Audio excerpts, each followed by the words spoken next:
City digital ప్రేక్షకులకి స్వాగతం.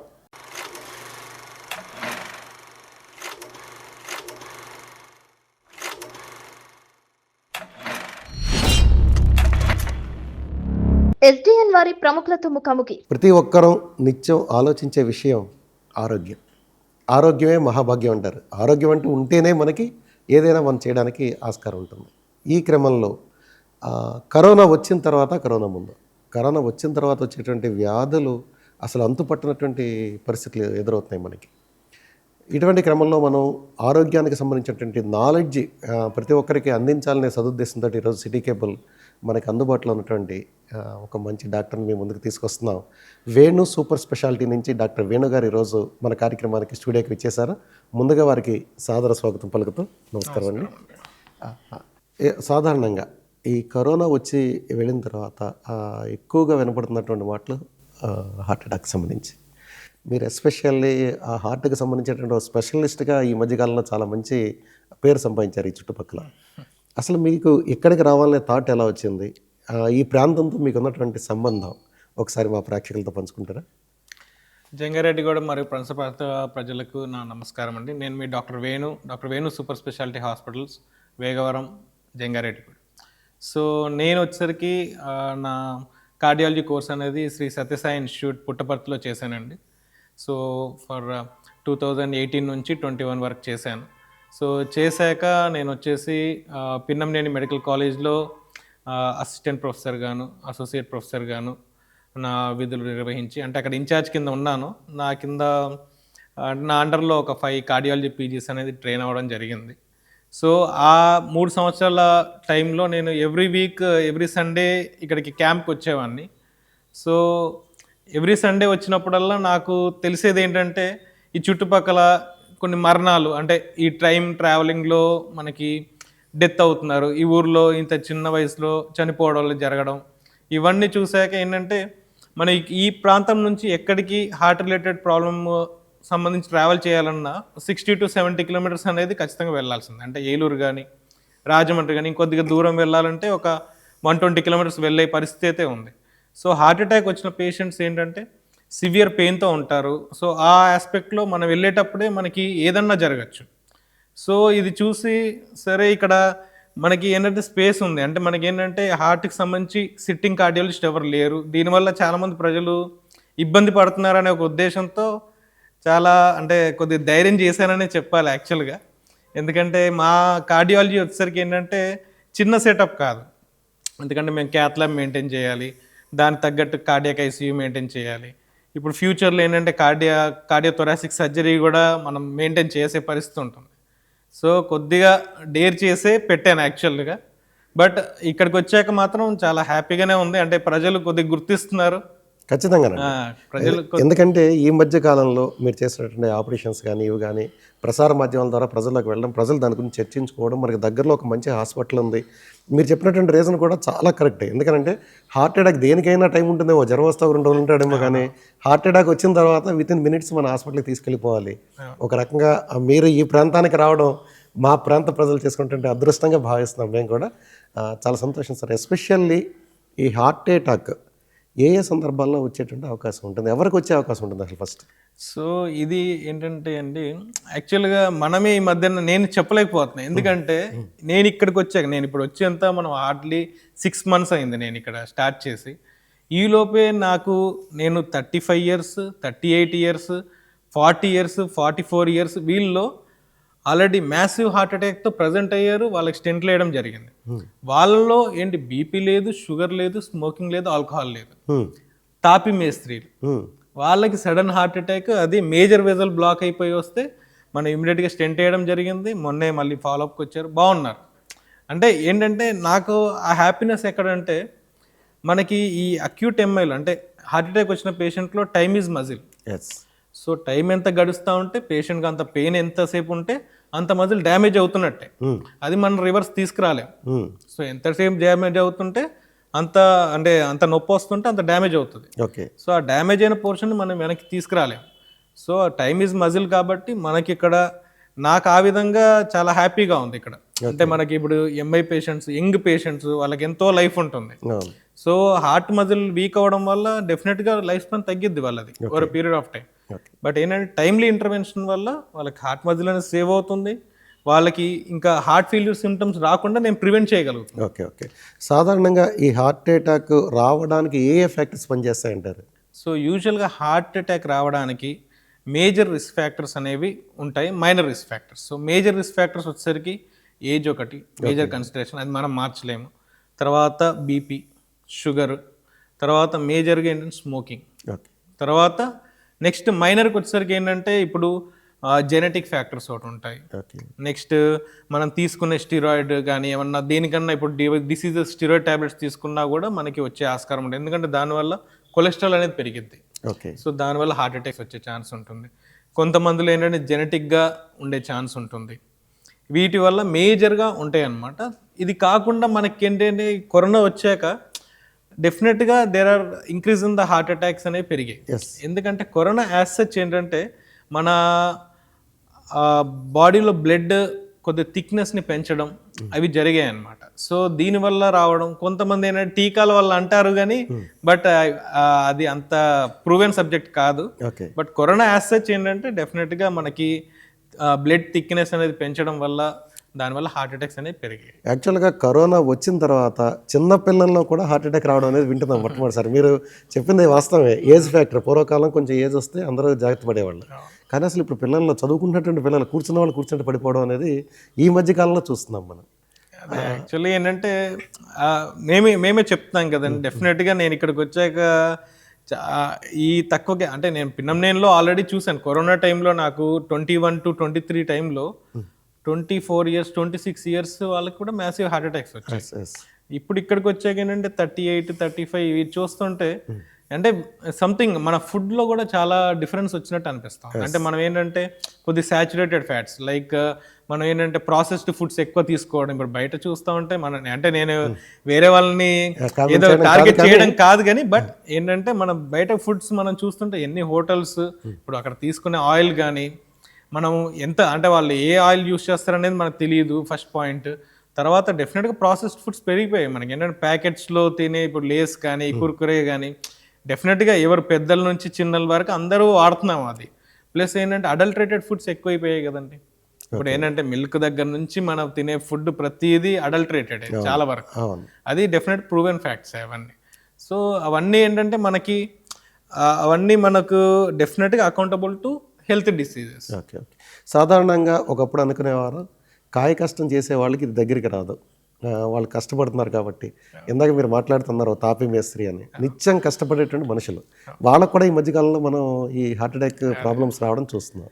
అది ఇంకోటి ఏంటంటే ఈ ఆశ్చర్యకరంగా ఒకటి చెప్తాను చూడండి. ఈ మధ్యన మీరు చూస్తే ఫీమేల్స్ పనికి వెళ్ళే వాళ్ళు అంటే మనకి ఏంటంటే ఈ పొలం పనికి వెళ్తూ ఉంటారు, వాళ్ళు కూడా డయాబెటీస్ అనేది బాగా పెరిగిపోయింది. ఇప్పుడు 40 years లోపు ఫీమేల్స్కి హార్ట్ అటాక్స్ రావడం అనేది మేము ఇంతకుముందు అంటే నేను ఎండి టైంలో అయితే అసలు వినలేదు. అంటే ఏంటంటే యూజువల్గా మనకి మెనోపాజ్ అంటాం. అంటే యూజువల్గా మెన్స్ట్రుయేషన్ అంటే మామూలుగా ఈ నెలసర్లు వచ్చే లేడీస్కి ఎవరికైతే ఉన్నాయో వాళ్ళకి యూజువల్గా హార్ట్ అటాక్స్ అనేవి రావు అంటే అప్పట్లో. ఇప్పుడు ఏంటంటే యూజువల్ 40 years లోపు డయాబెటీస్ అనేది వచ్చేస్తుంది. అదేంటంటే వాళ్ళు పనిచేసే వాళ్ళకైనా పని చేయకపోయే వాళ్ళకి అంటే జెనెటిక్ ఫ్యాక్టర్ ఒకటి ఉంది. దాంతోపాటు మోస్ట్లీ మనం తినే ఫుడ్ ఆస్పెక్ట్ ఎక్కువ ఉన్నట్టు అనిపిస్తుంది. మొట్టమొదటిసారిగా మన ఫుడ్ గురించే మనం మాట్లాడుకోవాలి, ఎందుకంటే పూర్వకాలానికి ఇప్పటికీ చాలా చేంజెస్ మీరు అన్నట్టుగా. ఈ ఫుడ్ ప్రభావం వల్ల ప్రతి ఒక్కళ్ళు ఇక నేను దీంట్లో లేను అనుకోవడానికి ఏం లేదు, ప్రతి ఒక్కరికి కూడా ఉంది. ఇటువంటి టైంలో మీరు మాకు దగ్గర ఒక హాస్పిటల్ అనేది పెట్టడం, మన హాస్పిటల్లో ఎక్విప్మెంట్స్ అన్ని పర్ఫెక్ట్గా ఉన్నాయంటారు? ఇప్పుడు మన హాస్పిటల్కి వస్తే కనుక సో యూజువల్లీ నేను కొద్ది దూరం పెట్టడానికి గల కారణం ఏంటంటే స్పేస్. యాక్చువల్లీ ఏంటంటే మా కార్డియాలజీకి ఏంటంటే చాలా స్పేస్ కావాలి. సో ఫస్ట్ థింగ్ ఏంటంటే మాకు మా హాస్పిటల్లో అంటే ఓపీడీ సెక్షన్లో ఏంటంటే మనకి ఈసీజీ ఉంటుంది, ఎకో కార్డియోగ్రామ్ అంటే మన గుండె చూసే మెషిన్, తర్వాత థ్రెడ్మిల్ టెస్ట్ ఒకటి. సో ఇది స్పేస్ ఆక్యుపైయింగ్ అనమాట. సో వీటికి కంపల్సరీ. తర్వాత మనకి ఈ ఏదన్నా కార్డియాక్ డిసీజ్ ఐడెంటిఫై చేసాము, ఒకవేళ వచ్చే సూచనలు ఉన్నాయంటే యాంజియోగ్రామ్ చేసుకోవడానికి క్యాత్ ల్యాబ్ అనేది మనం మొట్టమొదటిసారిగా జంగారెడ్డిగూడెంలో పెట్టాము. సో క్యాత్ ల్యాబ్ అనేది ఏంటంటే వండర్ఫుల్ ఎక్విప్మెంట్.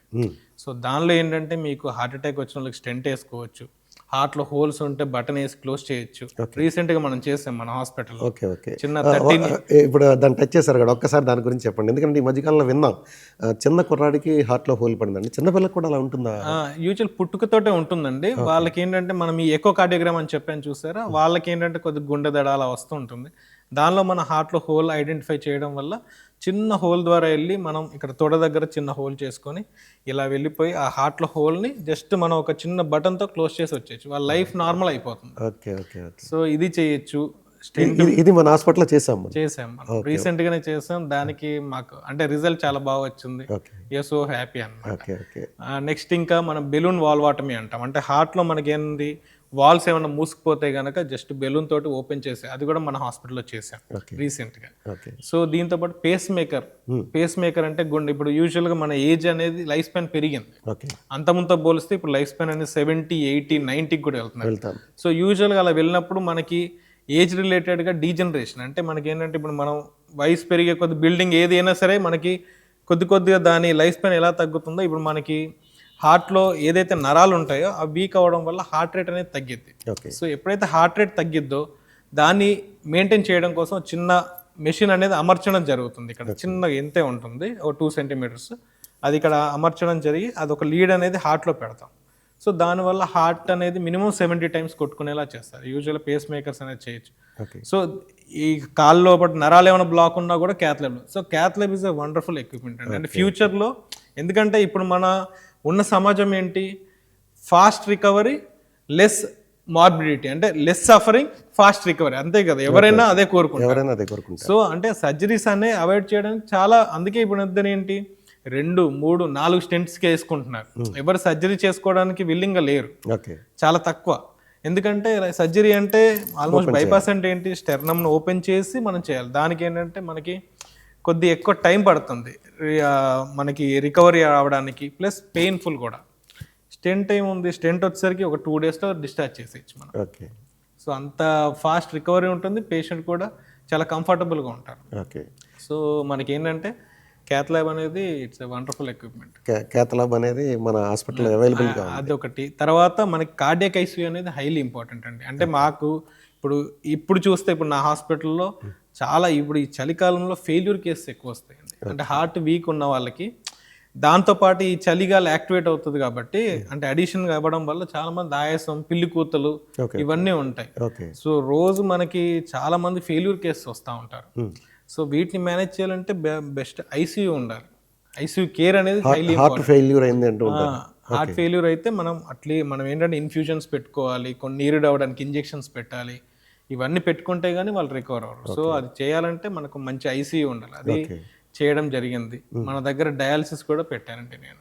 డయాలసిస్ కూడా పెట్టాను. ఎందుకంటే మనకి తక్కువ ప్రైస్లో మనకి నాకు అంటే ఇంట్రెస్ట్ ఉంది. ఎందుకంటే ఇక్కడ డయాలసిస్ కేసు ఎక్కువ ఉన్నాయని తెలుసు నాకు. సో దానికోసం ఏంటంటే ఒక 1 మిషన్ పెట్టాను, అది కూడా జరుగుతుంది. Okay, very fine sir. సాధారణంగా ఈ గుండెపోటే వస్తుంది మనకి అనేది ఐడెంటిఫికేషన్ చేసుకోవడానికి ఏమైనా అవకాశం ఉంటుందా? సో యూజువల్గా ఏంటంటే ఈ మధ్యన అంటే అవేర్నెస్ అనేది చాలా పెరిగింది. అంటే మన సోషల్ మీడియా ద్వారా రీల్స్ చూడడం ఇవన్నీ ఏంటంటే మనకి చాలా వరకు ఎర్లీగా వచ్చేస్తున్నారు హాస్పిటల్కి. అంటే ఆ అవేర్నెస్ అనేది చాలా పెరిగింది.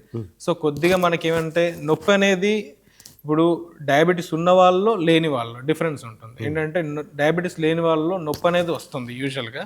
ఆ సెంటర్ రావచ్చు, రైట్ సైడ్ రావచ్చు, లెఫ్ట్ సైడ్ రావచ్చు, బ్యాక్ రావచ్చు, అది రేడియేషన్ ఎలానే ఉండొచ్చు. సో ఈ పార్ట్ ఇక్కడ ఏంటంటే మాకు క్లాసికల్ ఏంటంటే ఈ నాభి పైన ఇక్కడ కింద ఎక్కడ నొప్పి వచ్చినా కూడా కొద్దిగా సివియర్గా అనిపించింది, ఒక 1 minute కంటే ఎక్కువ ఉండింది, అలా ఉంటే కనుక డెఫినెట్గా మనం హాస్పిటల్ సంప్రదించాల్సిందే.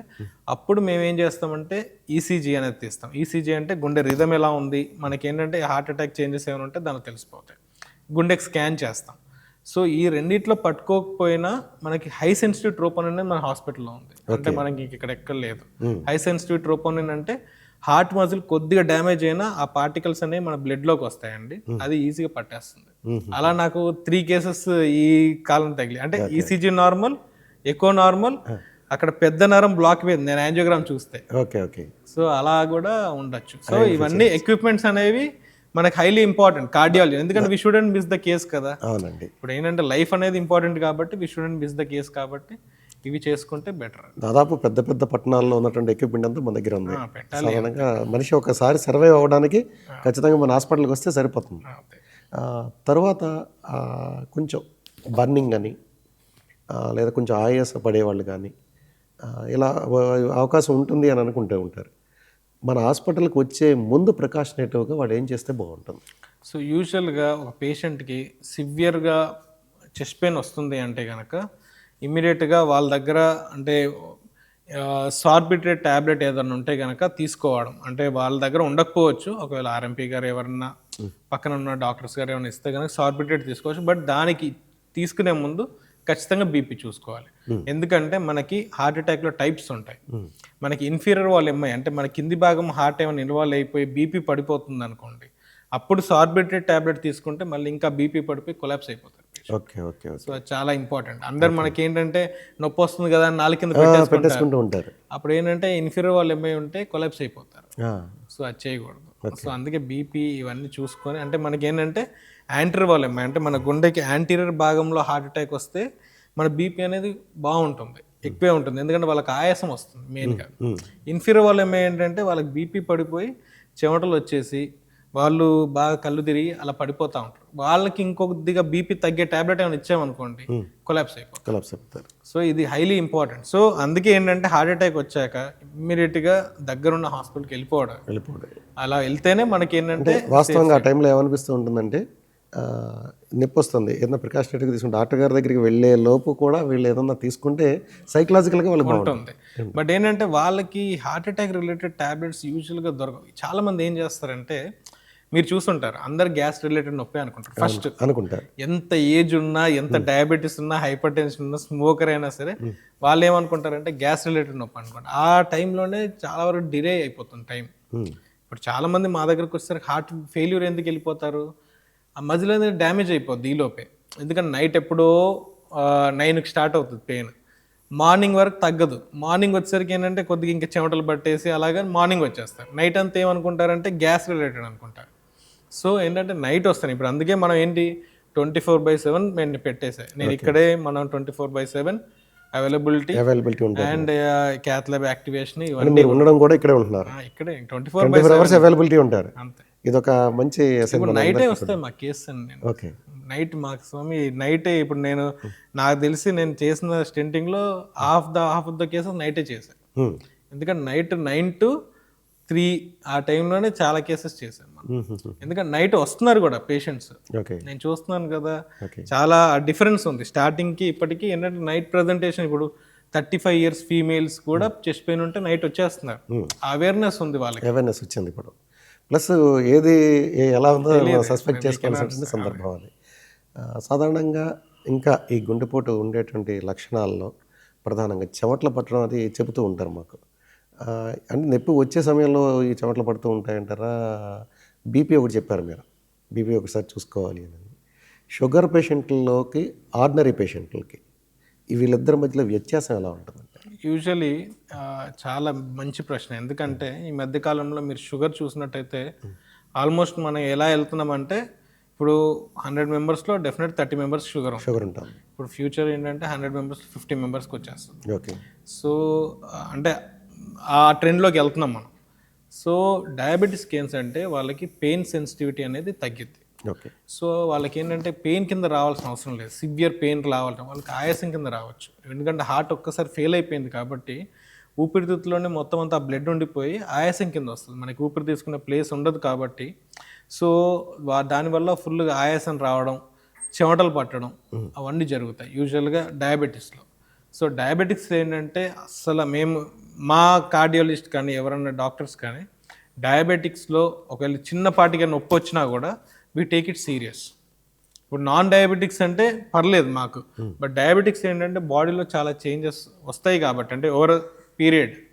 సో డెఫినెట్గా డయాబెటిక్స్లో మనకు కొద్దిపాటి చెస్ట్ పెయిన్ ఉన్నా, కొద్దిగా మనకి చెమటలు పట్టినా కూడా డెఫినెట్గా వీల్ డూ ట్రోపోనిన్ చేయకుండా మాత్రం we cannot let him go అనమాట. ఎందుకంటే ట్రోపోనిన్ చేస్తేనే వీ విల్ బి కాన్ఫిడెంట్. అంటే నీకేం లేదు అని చెప్పేది ఎప్పుడు చెప్తాం? ఒకటి పర్ఫెక్ట్గా 100% సెన్సిటివిటీ ఉన్న టెస్ట్ని చేస్తేనే మేము చెప్పగలుగుతాం. చెప్పగలుగుతాం. ఓకే. సో అందుకని ఇప్పుడు ఏంటంటే మనిషి లైఫ్ ఇంపార్టెంట్ కదండి. ఓకే. కాబట్టి we will be 100% sure to say that ఆయనకి ఏం లేదు. మీరు ఇందాక మాట్లాడుతూ ఒక మాట చెప్పారు, ఈ ఫుడ్ హాబీస్ అనేవి చాలా ఎక్కువ జనాల మీద ప్రభావం చూపెడుతున్నాయని. మనకు హార్ట్ పేషెంట్నే కాకూడదు ప్రికాషనేటివ్గా అనుకుంటే ఫుడ్ హాబీస్ ఎలా ఉండాలి? ఫుడ్ హ్యాబిట్స్ వచ్చేసరికి మనకి యూజువల్గా చాలా పద్ధతిగా తినాలి అంతే. అదేంటంటే మనకి ఏంటంటే టైమింగ్ ఇంపార్టెంట్ అండి. ఓకే. సో టైమింగ్ వచ్చేసరికి ఏంటంటే మనకి మార్నింగ్, మధ్యాహ్నము, నైట్ ఏంటంటే ఈ మధ్యన చాలామంది లేట్ నైట్స్ తింటున్నారు. ఓకే. సో లేట్ నైట్స్ తినడం వల్ల మనకి ఏంటంటే డైజెషన్ అనేది కొద్దిగా హ్యాంపర్ అవుతుంది నైట్. డెఫినెట్గా మనం ఏంటంటే బౌల్కి నైట్ రెస్ట్ అనేది ఇవ్వాలి. మనం వెంటనే తినేసి పడుకోవడం వల్ల చాలా వరకు అది డైజెషన్ అవ్వకపోవడం, దానివల్ల కొద్దిగా చేంజెస్ ఉంటాయి. ప్లస్ ఏంటంటే మనకి మెయిన్గా ఈ ఫుడ్ హ్యాబిట్స్లో ఏంటంటే మనం డాష్ డైట్ అంటాం. అంటే హార్ట్ పాయింట్ ఆఫ్ వ్యూలో డాష్ డైట్ అంటే దానిలో ఏంటంటే సాల్ట్ అనేది తక్కువ ఉండాలి ఫస్ట్ పాయింట్. ఓకే. తర్వాత మనకి ఏంటంటే వెజిటేబుల్స్ అనేది హైలీ ప్రయారిటీ. ఎందుకంటే మనకి ఫైబర్ అనేది మనకి ఎక్కడి నుంచి వస్తుందంటే వెజిటేబుల్స్ నుంచే వస్తుంది. ఓకే. డెఫినెట్గా ప్రోటీనేషియస్ ఫుడ్ అంటే ప్రోటీనేషియస్ ఫుడ్ అంటే ఇన్ ద సెన్స్ రెడ్ మీట్తో ఎక్కువ ఇప్పుడు ఇక్కడ చూస్తుంటే చాలామంది రెడ్ మీట్ ఎక్కువ కన్స్యూమ్ చేస్తున్నారు. Okay. Like in the sense మనము మటన్ కానీ, ఈ బీఫ్ కానీ, పోర్క్ కానీ ఎక్కువ తింటున్నట్టు తెలుస్తుంది నాకు ఆల్రెడీ ఇక్కడ. Okay. So mostly we will advise for fish అనమాట. ఫిష్ ఏంటంటే వైట్ మీట్ అది. సో వైట్ మీట్ తర్వాత మనకి చికెన్ తినచ్చు, మటన్ తినచ్చు. బట్ ఏంటంటే ఎవ్రీ వీక్లీ వన్స్ అలాగా కొద్దిగా డిలే అంటే అప్పుడప్పుడు తింటే బెటర్ అది. యాక్చువల్లీ ఏంటంటే రెడ్ మీట్ అంటే usually it is not advisable cardiac point of view అనమాట. ఎందుకంటే దానిలో కొలెస్ట్రాల్ ఎక్కువ ఉంటుంది కాబట్టి. సో ఇది ఒకటి. నెక్స్ట్ ఎగ్స్ తినొచ్చండి. Eggs it's very good for health. So egg నేనైతే అడ్వైజ్ చేస్తాను, ఎందుకంటే నేను తిన్నాను కాబట్టి. నేను డైలీ 3 అలా కన్జ్యూమ్ చేస్తాను. అంటే ఎగ్ వైట్, ఫుల్ ఎగ్ ఒకటి, ఎగ్ వైట్ నేను కన్జ్యూమ్ చేస్తాము. అంటే ఇప్పుడు కాదు, మాలేసుకున్నప్పుడు కాదు. సో అది అంటే it's very good for health నా పాయింట్ ఆఫ్ వ్యూ. అంటే నేను పర్సనల్గా నేను అబ్జర్వ్ చేశాను ఫర్ ద పాస్ట్ 1 year. దానివల్ల కొలెస్ట్రాల్ పెరిగే అవకాశం ఏముంది? ఒక ఫుల్ ఎగ్ అంటే ఇప్పుడు మనకి ఎగ్ వైట్ తీసుకుంటే కనుక egg white is completely protein. దానిలో కొలెస్ట్రాల్ ఏమి ఉండదు. లోపల ఎగ్ ఏదైతే మనకి యోక్ ఉందో దానిలో కొలెస్ట్రాల్ ఉంటుంది. Along with that there are so many of micro nutrients అనేవి చాలా ఉంటాయి. విటమిన్స్ కానీ మైక్రో న్యూట్రియన్స్ కానీ వెరీ గుడ్ ఫర్ హెల్త్ అవి. ఒకటి తినడంలో తప్ప. నేను ఇప్పుడు నా పేషెంట్స్కి స్టెంట్ వేసుకున్న పేషెంట్స్ కూడా I advise daily 1 egg, full egg, ఒకటి ఎగ్ వైట్ అలా చెప్తాను. యూజువల్ ప్రోటీనేషియస్ డైట్ అనేది కంపల్సరీ ఉండాలి. దాంతోపాటు మనకి మిల్క్ ఇవన్నీ తీసుకోవచ్చు. మెయిన్గా ప్రోటీనేషియస్ డైట్, వెజిటేబుల్ డైట్, తర్వాత ఆయిల్స్. అందరికీ డౌట్ వచ్చేది ఏంటంటే మెయిన్గా ఆయిల్స్ అనేది మెయిన్ ఆస్పెక్ట్. సో యాక్చువల్గా ఏంటంటే ఈ సన్ఫ్లవర్ ఆయిల్, తర్వాత కనోలా ఆయిల్ అని ఉంటుంది మనకు అవైలబుల్. ఏంటంటే సన్ఫ్లవర్ ఆయిల్లో యూజువల్లీ ఏంటంటే మనకి మామూలుగా సాచురేటెడ్ ఫ్యాట్స్ తక్కువ ఉంటాయి దానిలో. అంటే పాలీ అన్సాచురేటెడ్ ఫ్యాట్స్ ఎక్కువ ఉంటాయి కాబట్టి ఇట్ ఈస్ అడ్వైజబుల్. అంటే ఒకటే టైప్ ఆఫ్ ఆయిల్ ఎప్పటికీ వాడాలని లేదు. ఇప్పుడు ఏంటంటే కొత్తగా చాలా స్టడీస్ వచ్చాయి. We should change the oil time to time. అంటే ఒకటే టైప్ ఆఫ్ ఆయిల్ మీద డిపెండ్ అవ్వకుండా. ఎందుకంటే కొన్ని ఆయిల్స్లో ఇప్పుడు ఫర్ ఎగ్జాంపుల్ గీ తినకూడదు అంటారు, బట్ దానిలో ఏంటంటే మోనోసాచురేటెడ్ ఫ్యాట్స్ ఉంటాయి. ఓకే. సో అది ఎక్కడ అవైలబుల్ ఉండవు మీకు. సో గీ కూడా మీకు అప్పుడప్పుడు తినొచ్చు. మీరు నెయ్యి కూడా వేసుకోవచ్చు. నెయ్యి కూడా వేసుకోవచ్చు అప్పుడప్పుడు. అంటే లిమిటెడ్ క్వాంటిటీస్ లేదు తిన్నా మనకు ప్రాబ్లం లేదు. దానివల్ల కొలెస్ట్రాల్ ఏం పెరగదు. మోనోసాచురేటెడ్ ఫ్యాట్స్ అనేవి దానిలోనే ఉంటాయి. It's very good for health monounsaturated fats. ఇప్పుడు మీరు ఇవి ఫ్యాట్ గురించి మాట్లాడుతుంటే గుడ్ కొలెస్ట్రాల్, బ్యాడ్ కొలెస్ట్రాల్ అంటూ ఉంటారు. ఈ రెండింటికి వ్యత్యాసం ఏంటి? ఇది ఎందులో దొరుకుతుంది, ఇది ఎందులో కలెక్ట్ అవుతుంది? యూజువల్గా ఏంటంటే మనకి బ్యాడ్ కొలెస్ట్రాల్, గుడ్ కొలెస్ట్రాల్ అంటాం. సో గుడ్ కొలెస్ట్రాల్ వచ్చేసరికి ఏంటంటే మనకి ఈ సన్ఫ్లవర్ ఆయిల్ వీటిలో ఏంటంటే గుడ్ కొలెస్ట్రాల్ కొద్దిగా ఎక్కువ ఉంటుంది. గ్రౌండ్నట్ ఆయిల్ వీటిలో ఏంటంటే మనకి కొద్దిగా బ్యాడ్ కొలెస్ట్రాల్ కొద్దిగా ఎక్కువ ఉంటుంది. ఇంకా rice bran oil, canola oil వీటిలో ఏంటంటే గుడ్ ఫ్యాట్. ఇంకా ఆలివ్ ఆయిల్ అయితే ఇంకా మనకి కాస్ట్లీ అఫేర్ కానీ but it is very good for heart అంటాం మేము ఆలివ్ ఆయిల్ అనేది. ఇప్పుడు మనకి ఏంటంటే ఫారెన్లో మనం చూసుకుంటే అయితే ఈ డాష్ డైట్లో కానీ తర్వాత యాట్కిన్ డైట్స్ ఇవన్నీ ఉంటాయి, టైప్స్ ఆఫ్ డైట్స్ ఉంటాయి. వాటిలో ఏంటంటే olive oil is so much superior అనమాట. చాలామంది వాడుతూ ఉంటారు ఇవి అన్నీ. కొద్దిగా costly affair but it is not that అందరికీ అది పాసిబిలిటీ ఉండదు. బట్ ఏంటంటే అట్లీస్ట్ ఏంటంటే సన్ఫ్లవర్ ఆయిల్, ఈ రైస్ బ్రాన్ ఆయిల్ వాడుతూ గ్రౌండ్ ఆయిల్ కూడా మధ్యలో తీసుకోవచ్చు. ఎందుకంటే ఆ పర్సంటేజెస్ డిఫరెన్స్ ఉంటాయి కాబట్టి it is advisable to change oil from time to time. Okay. ఇందాక మీరు మాట్లాడితే ఫేజ్ మేకర్ గురించి చెప్పారు. ఈ మధ్య కాలంలో ఇంకా అడ్వాన్స్డ్ టెక్నాలజీ వచ్చింది వాటిలో అన్నారు. అలాంటిది మన హాస్పిటల్లో అవైలబిలిటీ ఉందా? ఈ మధ్యన ఏంటంటే మీకు తెలియజేయాలని మాకు ఈ మధ్యన వీ డిడ్ ఏ పేస్ మేకర్ అంటే we are happy to announce that జంగారెడ్డిగూడలో కూడా ఈ ప్రొసీజర్ అనేది జరిగింది. ఓకే. అలా చేయించుకుంటున్న పేషెంట్స్కి మేము చాలా కృతజ్ఞతలు చెప్పాలి. ఎందుకంటే మనకి ఇక్కడ కూడా చేసుకుంటున్నారు అంటే కనుక they are trusting us first of all. Yes. So pacemaker అనేది మన దగ్గర చేసాము. నెక్స్ట్ ఇంకోటి అడ్వాన్స్ ఏంటంటే మన హార్ట్ ఫెయిల్యూర్ కేసెస్ ఉంటాయండి. అంటే యూజువల్ 30% పంపింగే ఉండడం, 25% పంపింగ్ ఉండడం. వీళ్ళు ఏంటంటే మనకి ఎప్పుడు ఏ పనిలో ఉంటారో తెలియదు. సో వాళ్ళు ఏంటంటే హార్ట్ సడన్గా అరిథ్మియా అంటాం, అంటే హార్ట్ రెగ్యులర్గా కొట్టుకోకుండా ఇర్రెగ్యులర్గా కొట్టుకోవడం వల్ల కొలాప్స్ అయిపోతారు వాళ్ళు. సో దీన్ని ప్రివెంట్ చేయడం కోసం యాక్చువల్గా ఫారెన్లో అయితే రెగ్యులర్గా యూస్ చేస్తారు, ఎందుకంటే అక్కడ ఇన్సూరెన్స్ బేసిస్ ఉంటాయి కాబట్టి. ఇక్కడ ఏంటంటే మనకు కొద్ది కన్స్టెంట్స్, ఫైనాన్షియల్ కన్స్టెంట్. ఫైనాన్స్ ఉన్న వాళ్ళు ఏంటంటే ఐసీడీ అంటాం, డీఫిబ్రిలేటర్, అంటే ఒక షాక్ ఇచ్చే మిషన్ ఇక్కడ పెట్టుకుంటే అది ఎప్పుడన్నా మన గుండె అడ్డదిడ్డిన కొట్టుకున్నప్పుడు అది ఇమ్మీడియట్గా ఐడెంటిఫై చేసి షాక్ ఇచ్చేస్తుంది. ఓకే. సో రిథమ్ అనేది రెగ్యులర్ అయిపోతుంది. ఓకే. సో మనం ఇప్పుడు ఎక్కడో ఉండి సడన్ కొలాప్స్ అయిపోయిన వింటూ ఉంటాం మనం, సడన్ కొలాప్స్ అయ్యారు. సో అదే most common reason for sudden mortality ఏంటంటే మనకి గుండె అరిథ్మియా అనేది ఉంటుంది. సో దీన్ని ప్రివెంట్ చేయడానికి డీఫిబ్రిలేటర్ అనేది ప్లేస్. ఇప్పుడు హార్ట్ అటాక్కి కార్డియాటిక్ అరెస్ట్కి రెండింటికి తేడా ఏంటంటే? కార్డియాక్ అరెస్ట్ అంటే హార్ట్ అటాక్ అంటే యూజువల్గా మనకు ఒక నరం బ్లాక్ అవ్వడం వల్ల హార్ట్ అనేది పెయిన్ వస్తూ ఉంటుంది. ఓకే. ఓకే. సో అంటే ఇప్పుడు మనకి ఏంటంటే హార్ట్కి నిమిషానికి 70 సార్లు కొట్టుకోవాలి. సో ఆ 70 సార్లు కొట్టుకోవాలంటే అది పని చేస్తుంది, దానికి ఆక్సిజన్ కంపల్సరీ కావాలి కదా. సో ఒక నరం బ్లాక్ అయిపోయినప్పుడు ఇమ్మీడియట్గా అక్కడ ఆక్సిజన్ అందదు. సో ఎప్పుడైతే ఆక్సిజన్ అందదో అక్కడ మజిల్ డ్యామేజ్ అవుతూ ఉంటుంది. ఆ డ్యామేజ్ అయ్యేటప్పుడు పెయిన్ రిసెప్టర్స్ ఉంటాయి, అవన్నీ పెయిన్ ఇస్తూ ఉంటాయి. సో ఆ ప్రాసెస్లో డ్యామేజ్ అవ్వడం, ఇది హార్ట్ అటాక్. మీరు కార్డియాక్ అరెస్ట్ అన్నారు. అరెస్ట్ అంటే హార్ట్ ఆగిపోవడం. ఓకే. అంటే ఇప్పుడు ఏమవుతుందంటే ఇప్పుడు ఆ మజిల్ అనేది ఏదైతే డ్యామేజ్ అవుతుందో అక్కడ ఎలక్ట్రోలైట్స్ ఇంబ్యాలెన్స్. ఎలక్ట్రోలైట్స్ అంటే కొద్దిగా సబ్జెక్ట్, అంటే యూజువల్గా పొటాషియం, సోడియం, ఇవి కొద్దిగా అక్కడ డిస్టర్బెన్స్ వచ్చేసి హార్ట్ షేక్ అవుతుంది. ఓకే. అప్పుడు సడన్గా హార్ట్ అనేది ఆగిపోతుంది అనమాట. హార్ట్ షేక్ అయినప్పుడు ఏమవుతుందంటే మన బ్రెయిన్కి బ్లడ్ సప్లై అనేది అవ్వదు, ఎందుకంటే హార్ట్ పంపింగ్ అవుతూనే మనకి బ్లడ్ అనేది హార్ట్లో నుంచి బయటకు వస్తుంది. హార్ట్ ఎప్పుడైతే షేక్ అవుతుందో బ్లడ్ అనేది అడిక్వేట్గా రాదు. సో అప్పుడు ఏమవుతుంది, మన బ్రెయిన్కి బ్లడ్ సప్లై అవ్వదు. సో మనిషి ఒక 1 minute లోపల బ్రెయిన్కి బ్లడ్ సప్లై రాకపోతే కొలాప్స్ అయిపోతారు. First fainting. మీరు ఇందాక చెప్పినటువంటి ఆ పనిముట్టు పెట్టుకుంటే ఎలాంటి వాటికి ఉపయోగపడుతుందా? సో యూజువల్గా ఏంటంటే ఇప్పుడు హార్ట్ ఫెయిల్యూర్ అంటే హార్ట్ ఫెయిల్యూర్ అనేది చాలా కారణాలు ఉంటాయండి. దానిలో ఫస్ట్ కారణం ఏంటంటే హార్ట్ అటాక్. అంటే హార్ట్ అటాక్ వల్ల హార్ట్ వీక్ అవ్వచ్చు, మందు బాగా తాగే వాళ్ళకి హార్ట్ వీక్ అవ్వచ్చు. తర్వాత కొన్ని ఇన్ఫెక్షన్స్ ఉంటాయి, వైరల్ మయోకార్డైటిస్ అని, అలా ఉన్నా కూడా హార్ట్ వీక్ అవ్వచ్చు. కొన్ని జెనెటిక్ కాజెస్ అనేవి ఈ మధ్య కాలంలో more than 100 genetic disorders identify చేశారు. ఓకే. వాళ్ళు హార్ట్ వీక్నెస్ అనేది చాలా మందికి ఉంటుంది. ఇప్పుడు మనం చూసినట్టయితే కొంతమంది యంగ్ పేషెంట్స్ వస్తారు, హార్ట్ వీక్ అయి ఉంటుంది, వాళ్ళకి చూస్తే చాలా మంది జెనెటిక్ డిజార్డర్స్ ఉంటాయి.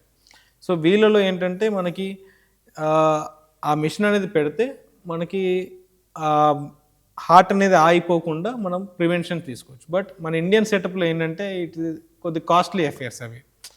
సో అందుకని మనం దగ్గర అంత అడ్వాన్స్గా లేదు. ఇప్పుడు మనకి ఏంటంటే ఆ కాస్ట్లీ అఫేర్ కాబట్టి అది అవ్వట్లా. But it's a class 1 guideline అనమాట. గైడ్ లైన్స్లో ఇట్స్ ఏ క్లాస్ 1. ఓకే. అంటే ఎజెక్షన్ ఫ్రాక్షన్ లెస్ దాన్ 30-35 ఉంటే ఖచ్చితంగా వేసుకోవాల్సిందే. Okay, right. సాధారణంగా ఈ వ్యాయామం చేయడం వీటి ద్వారా ఇలాంటి వాటిని కొంచెం ప్రివెంట్ చేయొచ్చు అని ఉంటుంటారు. కానీ కన్నడ నటుడు స్టార్ ఉన్నారు, మంచి ఎక్సర్సైజ్ బాడీ అయింది. అలాగే మన మినిస్టర్ గతంలో ఆయన కూడా మంచి ఎక్సర్సైజ్ చేస్తూ వాళ్ళు హార్ట్ అటాక్ చనిపోయారు. ఏంటంటారు దీనికి దానికి ఏంటి వ్యత్యాసం? సో యూజువల్గా ఏంటంటే మనకి ఛానలోపతీస్ అని ఉంటాయి హార్ట్లో. అంటే ఇప్పుడు మేము ఇందాక సోడియం పొటాషియం ఛానల్స్ ఉంటాయి. సో ఆ జెనెటిక్ డిజార్డర్స్లో ఏంటంటే మనకి ఎక్కువ స్వెట్టింగ్ వచ్చిన, ఓకే, సో ఎక్కువ స్వెట్టింగ్, తర్వాత మన ఎక్కువ స్ట్రెయిన్ అయినా కూడా ఆ టైంలో ఇప్పుడు మీరు చెప్పాను చూసారా, హార్ట్ ఒకసారి షేక్ అయిపోయి అలా జరిగే ఛాన్స్ ఉంటుంది. తర్వాత హైపర్ట్రోఫిక్ కార్డియోమైపతి అనే ఒక కండిషన్ ఉంటుందండి. హార్ట్ ఏంటంటే ఒక మజిల్ కొద్దిగా థిక్నెస్ ఎక్కువ ఉంటుంది, హార్ట్ మజిల్. సో వాళ్ళు ఏంటంటే ఇప్పుడు క్రికెట్ ఆడేవాళ్ళు లేకుంటే ఏదైనా గేమ్స్ ఆడేవాళ్ళు సడన్ కొలాప్స్ అయిపోతూ ఉంటారు మీరు చూస్తుంటే. వాళ్ళకి ఏంటంటే ఆ టైంలో ఒక అరిథ్మియా, ఇప్పుడు నేను చెప్పిన కాన్సెప్ట్ అంతా అక్కడ ఉంటుందన్నమాట. ఆ టైంలో వాళ్ళు బతికారు అనుకోండి, డెఫినెట్గా అప్పుడు వాళ్ళకి ఆ మిషన్ అనేది పెడతారు, okay secondary prevention. Okay okay so అదనమాట. సో మనకి ఏంటంటే channel genetic disorders most common. Plus మనకేంటంటే బాగా ఎగ్జర్షన్ చేసినప్పుడు, అంటే మరీ ఓవర్ ఎగ్జర్షన్ చేసినప్పుడు మనకేమవుతుందంటే మనకి ఏదైతే ఒక వెజల్ అనేది హార్ట్ నుంచి బయటకు వస్తుందో అది డిసెక్షన్ అయ్యే ఛాన్స్ ఉంటుంది.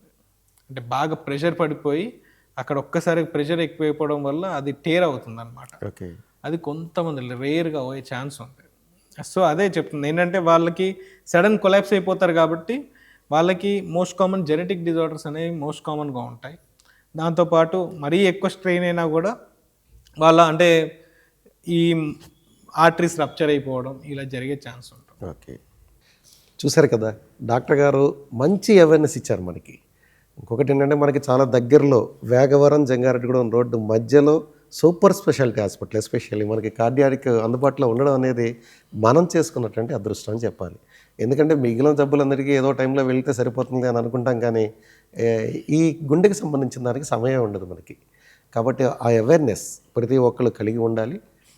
ఇంకొక విషయం ఈ సందర్భంగా డాక్టర్ గారిని, ఈ పీసీఆర్ అంటూ ఉంటారు మనకి, ఏదైనా హార్ట్ అటాక్ వచ్చిన వాళ్ళకి కొంచెం లేదా గమ్ము కార్డియాక్ అరెస్ట్ జరిగిన దానివల్ల రికవరీ అయ్యే సందర్భాలు ఉంటాయంటారు అసలు? సో ఇది చాలా అంటే అవేర్నెస్ తీసుకురావాల్సిన సబ్జెక్ట్. ఎందుకంటే మన ఇండియా సెటప్లో చాలా తక్కువ అవేర్నెస్ ఉంటుంది. సిపిఆర్ అంటే cardio pulmonary resuscitation. Cardio pulmonary resuscitation అంటే కార్డియో అంటే హార్ట్ని, పల్మనరీ అంటే ఊపిరిని రీసస్టేట్ చేయడం. అంటే ఎందుకు ఊపిరిని కూడా అంటున్నారంటే కార్డియాక్ ఏంటంటే మనం ప్రెస్ చేస్తాం, దాంతోపాటు మీరు గుర్తుపెట్టుకోవాల్సింది ఏంటంటే డెఫినెట్గా ఎయిర్ కూడా ఇవ్వాల్సిందే. ఎందుకంటే మనకి ఎయిర్ ఇవ్వకపోతే మనకి అడిక్వేట్గా బ్రెయిన్కి ఆక్సిజన్ అందకపోతే 2 minutes, it's a matter of 2 minutesలో మనకి బ్రెయిన్ ఎగ్జాస్ట్ అయిపోయి ఇంకా బాడీ ఫంక్షన్ అంతా మనకి బ్రెయిన్ మీద డిపెండ్ అవుతుంది. ఓకే సో మన కంప్రెషన్ చేస్తూనే అట్లీస్ట్ మనము నోటి ద్వారా ఊదడం లేకుండా అట్లీస్ట్ ఒక పేపర్ పెట్టేసి ఏదన్నా చేయడం అది చేస్తే కొంతమంది సర్వైవల్లో ఉంటారు చాలామంది. ఓకే సో అది చేసేవాళ్ళు ఇంకా వాళ్ళు చాలా గ్రేట్ అనే అనుకోవాలి. ఇప్పుడు అలా చేసి ఒక మనిషిని బ్రతికించడం అంటే చిన్న విషయం ఏం కాదు. సో ఆ అవేర్నెస్ అనేది మనం కొద్దిగా ప్రజల్లో సాధారణంగా ఏమనుకుంటారంటే మనకి సోషల్ మీడియాలో వీటిలో చూసినప్పుడు ఒక ప్రెస్ ఇవ్వడం అనేది ఒకటే చేస్తూ ఉంటారు, దాంతోపాటు కొంచెం ఊపిరి అనేది కూడా ఇస్తే అడిషనల్గా ఛాన్సెస్ పెరుగుతాయి. ఎందుకంటే కార్డియో పల్మనరీ రీసస్టేషన్ అది. సో పల్మనరీ అంటే ఊపిరితిత్తులకు కూడా మనం ఆక్సిజన్ అంటే ఎయిర్ ఇవ్వాలి అని కాన్సెప్ట్. ఓకే, ఒక మంచి కాన్సెప్ట్ చెప్పారు మీరు. రైట్, చూసారు కదండి, మనకి గుండెకి సంబంధించినటువంటి ప్రతి విషయంలోనూ ఒక మంచి అవగాహన డాక్టర్ గారు కల్పించడంతో పాటు మనకు అందుబాటులో వేగవరం జంగారెడ్డిగూడెం మధ్యలో ఉన్నటువంటి హాస్పిటల్ కూడా చాలా లావిష్గా ప్రశాంతమైన వాతావరణంలో ఉంటుంది. అక్కడ ఉన్నటువంటి ఎక్విప్మెంట్ గురించి కూడా డాక్టర్ గారు చెప్తుంటే పెద్ద పెద్ద హాస్పిటల్స్లో కూడా అటువంటి ఎక్విప్మెంట్ని పెట్టి ఉండరేమో అన్నంత గొప్పగా హాస్పిటల్ ఏర్పాటు చేయడంతో పాటు మనందరికీ కూడా మంచి ఆధునిక వైద్యాన్ని మనందరూ అందుబాటులో తీసుకొచ్చారు. దానితో పాటు ఒక అవేర్నెస్, ఫస్ట్ ఆఫ్ ఆల్ మన ఆరోగ్యం మీద మనకంటూ ఒక అవేర్నెస్ ఉంటే మనం ఏదైనా చేయడానికి ఆస్కారం ఉంటుంది. కాబట్టి ఇప్పటికే ప్రతి ఒక్కరు కూడా చదువుకున్నా చదువుకోకపోయినా ప్రతి ఒక్కరు ఆరోగ్యం మీద అవగాహన అయితే ఈ సోషల్ మీడియా ద్వారా పెంచుకుంటున్నారు. అదే చెప్తున్నారు డాక్టర్ గారు. రాత్రి ఎనీ టైం మీరు అర్ధరాత్రి వెళ్ళి ఒకసారి డోర్ నాక్ చేసినా డాక్టర్ గారు అవైలబుల్గా ఉంటారు 24/7 అనేది చెప్పడం చాలా ఆనందించదగ్గ విషయం. సో ప్రతి ఒక్కరు కూడా ఆరోగ్యం మీద అవేర్నెస్ పెంచుకోండి. ఎందుకంటే మారుతున్న కాలం, మారుతున్నటువంటి రోగ పరిస్థితులన్నీ కూడా, మనం తింటున్నటువంటి ఫుడ్ మారుతుంది, మన హాబీస్ మారుతున్నాయి, మన అలవాట్లతో పాటు మన ఆరోగ్యం కూడా దెబ్బతింటుంది. సో ప్రతి చిన్న విషయాన్ని కూడా పెద్దదిగా తీసుకుని మనం డాక్టర్ని కన్సల్ట్ చేసి చక్కటి ఆరోగ్యాన్ని పొంది జీవన విధానాన్ని మెరుగుపరుచుకుంటే మనం అందరం కూడా బాగుంటాం, ఒక మంచి సమాజాన్ని నిర్మించిన వాడు అవుతాం. అందుకోసమే సిటీ కేబుల్ ప్రయత్నం చేస్తుంది. మరి ఆహ్వానాన్ని అందించి ఎన్ని పనులు ఉన్నప్పటికీ ఇచ్చేసినటువంటి డాక్టర్ వేణు గారికి మరొక్కసారి కృతజ్ఞతలు తెలియజేస్తూ కార్యక్రమాన్ని ముగిస్తున్నాం. Thank you. నమస్కారం సార్.